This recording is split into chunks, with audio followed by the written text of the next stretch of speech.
খসড়া ভোটার তালিকা প্রকাশ করলো জাতীয় নির্বাচন কমিশন। প্রায় 1.5 লক্ষ সন্দেহজনক ভোটারের তালিকাও প্রকাশ করেছে নির্বাচন কমিশন।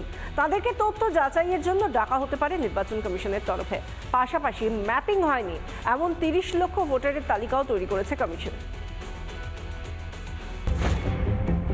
প্রকাশিত হলো পশ্চিমবঙ্গের খসড়া ভোটার তালিকা। ইতিমধ্যে নাম বাদ গেছে 58,20,899। কোন জেলায় কত বাদ? কোচবিহারে বাদ গেছে 1,13,370 জন ভোটারের নাম। জলপাইগুড়ি 1,33,107 জন। দার্জিলিংয়ে বাদ গেছে 1,22,214 জনের নাম। উত্তর দিনাজপুরে 1,70,557। দক্ষিণ দিনাজপুর 80,984। মালদা 2,01,873 জন। মুর্শিদাবাদ 2,78,837। নদিয়া 2,16,623। উত্তর চব্বিশ পরগনা 7,92,133।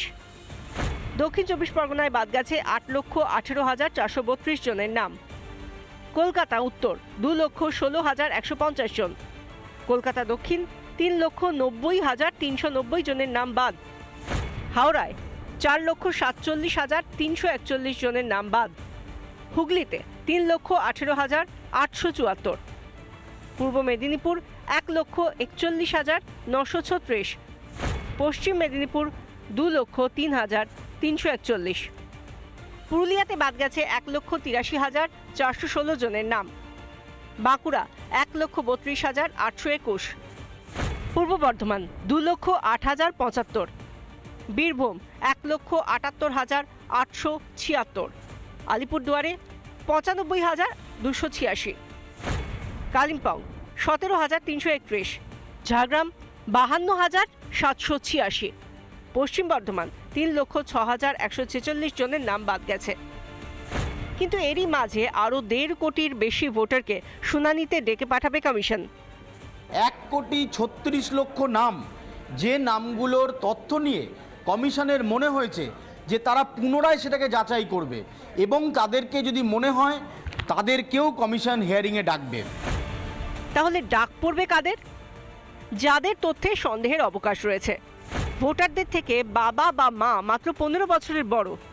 ঠাকুরদা ঠাকুমার সঙ্গে বয়সের ফারাক 40 বছরের কম।